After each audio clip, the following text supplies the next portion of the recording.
Okay, video 6. Exponential functions, equations, and inequalities. Standard form of an exponential function is y is equal to a b to the x, where a is the initial amount of the leading coefficient, b is the base rate. If a is positive, then the graph is going up. If a is negative, the graph is going down.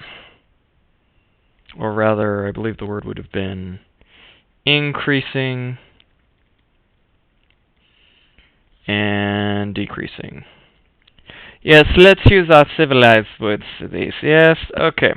Domain of all exponential functions is all real numbers. You just have limitations on the range. And there we go. Okay. So we think about this one for a moment. Here we have start at -3. We know it's decreasing, so 1, 2, 3. It looks something like well, except it doesn't touch the 0. It goes something like that, yes? Okay. So in this case, our direction is decreasing or it's going down. And then, of course, the range, it goes from 0 to -infinity. Y is in the middle. You're not defined at 0, and you're never defined at -infinity. So that was fun. This one, a little bit different, kind of an interest rate problem. You have a 95%, or rather 5% decrease over time. So you start off at 1, 2, 3, 4, 5.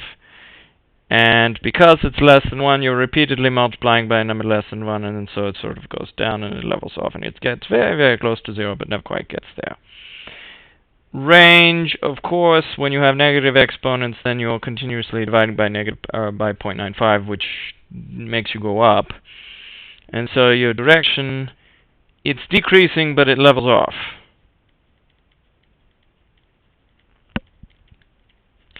The range, of course, goes from positive infinity to 0.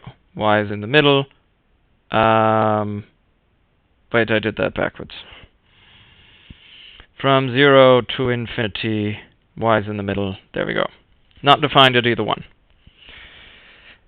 Okay, so this one is a little bit more complicated. This one you actually have kind of an odd spot. You basically have a critical point of, well,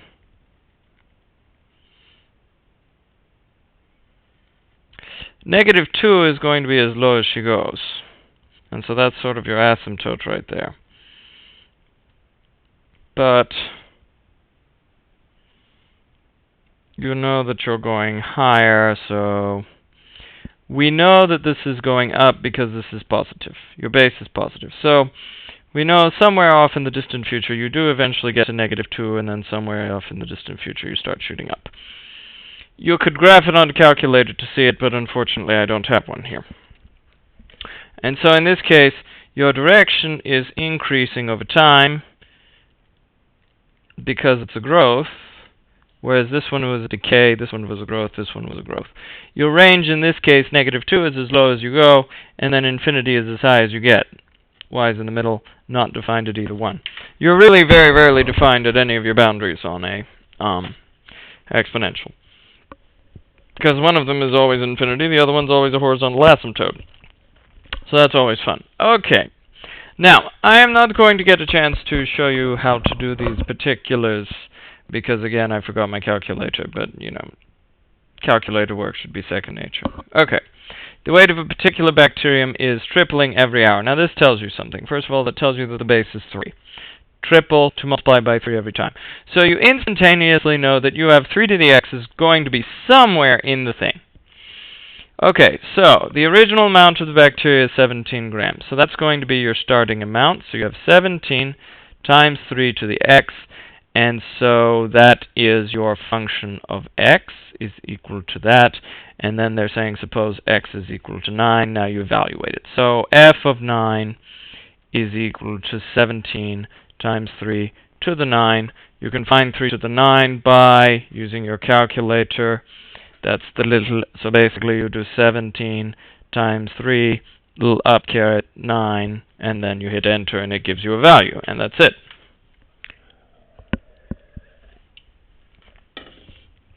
Second one is a little bit more interesting. You do have to do a little bit more reading. Okay, so $2,100 is how much you start with. You're depreciating. Now, depreciation by 14%. So you have your function as a function of time or as a function of x is equal to the $2,100 you start with times 1 minus the 14% as a decimal set to the power of x. And so the next thing you're going to do, they want you to figure out the value at 5. So basically, hi, what is the f of 5? Well, that's going to be 2,100 times. Now, 1 minus 14 is like if you missed 14 points on a test, you made an 86. So 0.86 to the 5th. And the rest is just a matter of plugging and chugging. My friend and colleague who wrote this little review, Mr. Cisneros, has a sense of humor. Okay. Spends a total of $120 a month eating at Bleckers. Well, anyway. If you wanted to decrease the amount he spends at 10% every month, what monthly amount will he have spent after a year and a half? Now, part of the things that's sort of tricky about this is it's months and then you have a year and a half. Now, if you don't know how many months are in a year and a half, you have other problems to worry about. There are 12 months to a year and 6 months to a half a year. So again, if you can't do 12 plus 6, you have real problems. So, you know that your time index x is equal to 18. So you found your x. Now, your function of x is the $120 you start with. Now, here's the one that he's saying. He wanted to decrease. That means you're going to subtract. So you have 1 minus 10%. 10%, of course, is 0.10. And again, to the x. So again, you have the f of 18. We figured that one out at the get-go. Is equal to 120 times 0.9 to the 18th. And again, after that, it's all calculator work. Okay, so that was fun. Okay, now we get into the logarithmic functions. Okay, log rules are basically exponent rules gone backwards. So, if you multiply the terms in the log, you add the logs. The product of the terms is the sum of its logs. The quotient of the terms is the difference of the logs.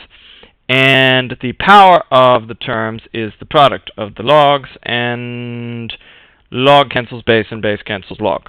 So, it says solve for x in all of the following equations. So that's going to be all sorts of fun. Well, first of all, let's make life just a little bit easier on ourselves. We are going to subtract 3 log 5 of 3 from both sides.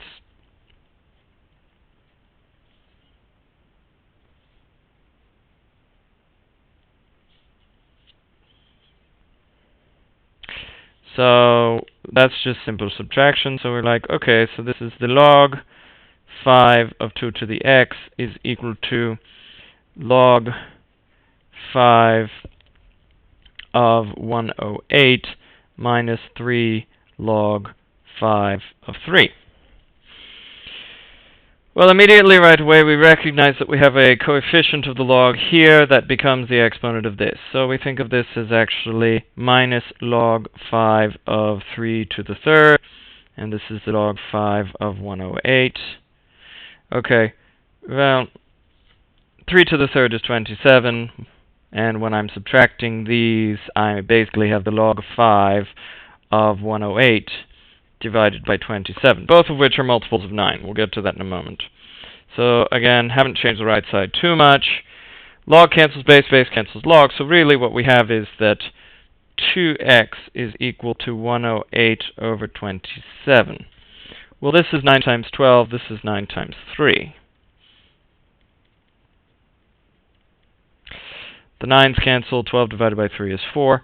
So now we have that, and I'm running out of space here, 2x is equal to 4. And so x is equal to 2, and that was fun and painful. This one, just a little bit more fun. So 1/3 is basically asking us to take the cube root of 125. Cube root of 125, of course, is 5. So basically you have the log of 5 plus the log of x minus 3 is equal to 2. Well, you're adding these, so really you have the log of 5 times x minus 3 is equal to 2. Now what you do is you exponentiate by 10. 10 here, 10 here.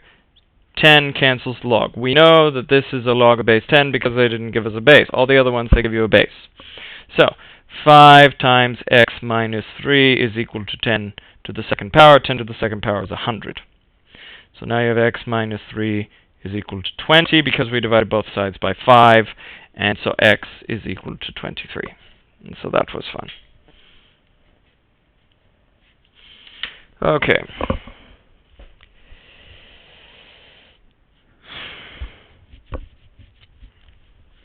The last one, of course, this is going to be just a little bit more fun. These are both log base 2. We're subtracting it, which means we actually have 2 to the x over x minus 1 is equal the log 2 of that is equal to 0. Well, to cancel the log of 2, we're going to exponentiate by 2. So 2, 2. So now we have 2x over x minus 1. 2 to the 0 is equal to 1.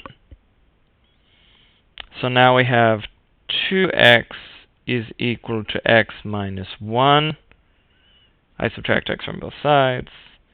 X is equal to negative 1. And that's perfectly valid. There were some restrictions that I don't think were adequately addressed, and that is for any log b of a has to be greater than 0. So that means x couldn't be 0 and x couldn't be 1. But don't worry, we won't trick you up on that one. We're not that evil. Okay, so the rest of these is how do you know how to rearrange things in logarithmic form. Okay, so remember, here's your basic logarithmic form. You have the log of the base and then you have the exponent, and then you have the term. Okay, in this case, and that is logically equivalent to, so this is your logarithmic, your base to the x is equal to your term. So think about it this way. What was large becomes small, and what was near becomes far. So, what was large, the 3 is large, it will become small. The x was close to the 3, it will become far from it. And the only thing left is the term, 349. And that's it. Your base is large, it will now become small. Your x minus 3 was close, it will now become far. And then the only thing remaining is the term. Your 7 was large, it will become small. Your 4 was close to it, it will now become far from it. And then your term is the only thing left. Same idea here. What was small becomes large. What was far becomes near. Here we don't have a base at all, so the base has to be 10. Your exponent is far, so that's 10 to the 4th is equal to 2x minus 5. Here we have a base of 5. Your exponent is x, and then your term is 125. And so that was a little bit more fun. I'm going to see if I want to try to combine linear unit 10 with this, or if I want to shoot another video.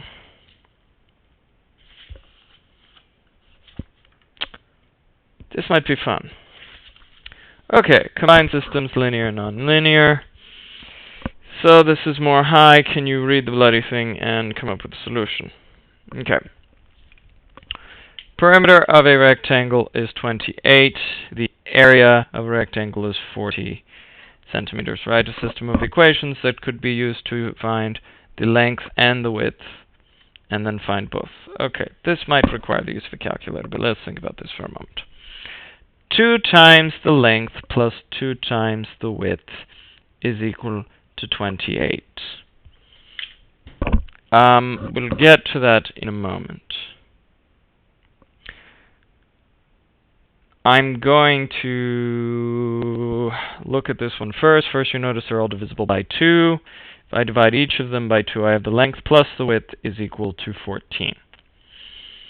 Now, at this point, this doesn't help me put this into a calculator and give me a solution. I'm going to show you what we want to do with that in a moment. So what I'm going to do is I'm going to decide that my length is going to be my dependent variable. So I'm going to say that my length is equal to 14 minus the width.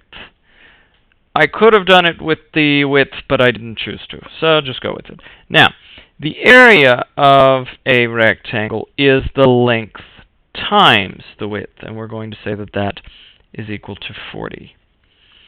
Once again, I'm trying to get L by itself, and so to do that, I'm going to divide both sides by the width. So L is equal to 40 divided by W. Okay, so now I have two equations, and so I'm going to set my lengths equal to each other and take it from there. Now, in the interest of expediency, I would have actually used a calculator to do this. You could use a quadratic. I'll show you a brief outline of both. So if this was my calculator, I would say, okay, y is equal to 14 minus x. Plot that into the calculator. And then for the other one, I would say y is equal to 40 divided by x. It would give me a line and a rational function, and I see where they intersect. And those points of intersection are the two dimensions I'm looking for. The alternative is to solve by substitution. I know these two y's are the same, and so I would say, okay, 14 minus x is equal to 40 divided by x. I would distribute my x, which gives me 14x minus x squared is equal to 40. And then I would rearrange this so I could use a quadratic equation. And so I would subtract 14x from both sides. I would add x squared to both sides. And so then I would have that 0 is equal to x squared minus 14x plus 40. Nicely enough, the factors work out pretty well. And so I recognize, oh, this is x minus 10 times x minus 4. And so my values for x have to be 10 and 4. And when I plug this into the other two equations, I find that my values of y have to be 4 and 10. And so that was actually kind of fun. I thought it would have been uglier, but oh well.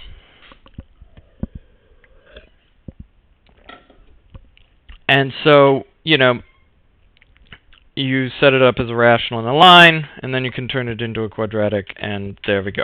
So that was fun. Okay, solving system of equation for a number of adult tickets and student tickets sold to a football game. Which of the following would not be considered reasonable? This is hi. Do you know your... Hi. How well do you know sets? How much sets have you been dealing with?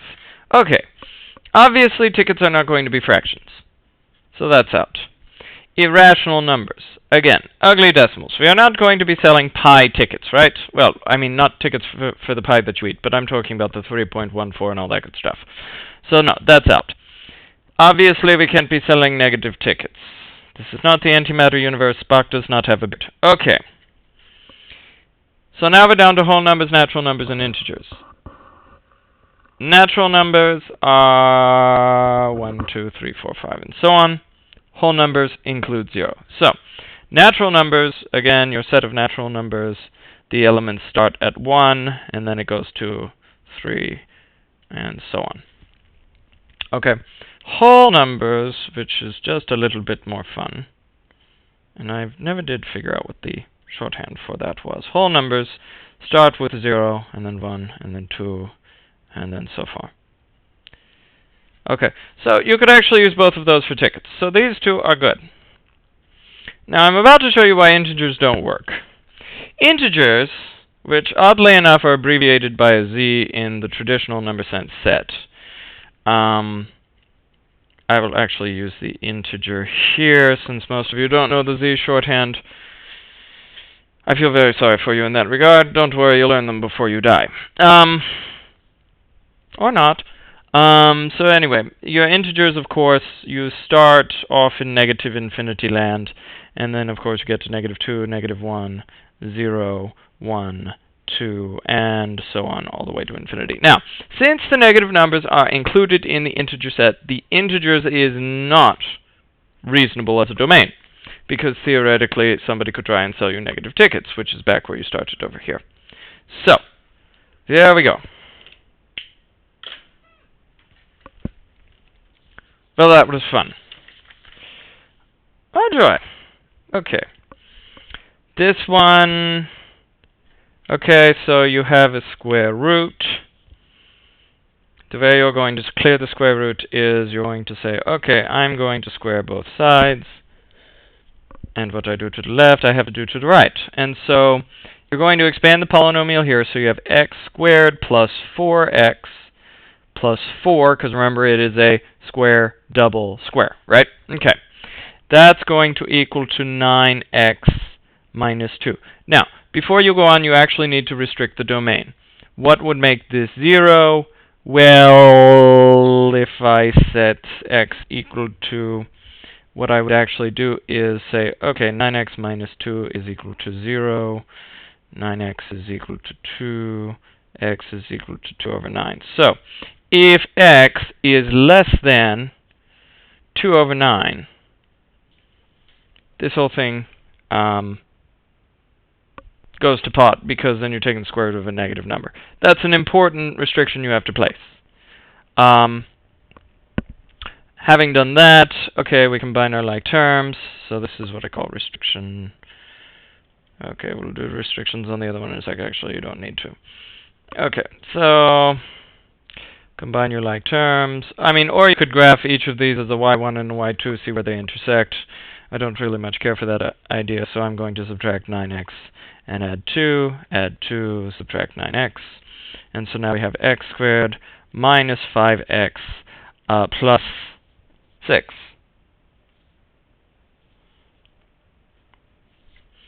equals 0. Well, we're looking for factors of 6 that add up to 5. Well, we know they're both negative, and so this factors into x and x. We know they're both negative. We know that this is 2 and 3. And so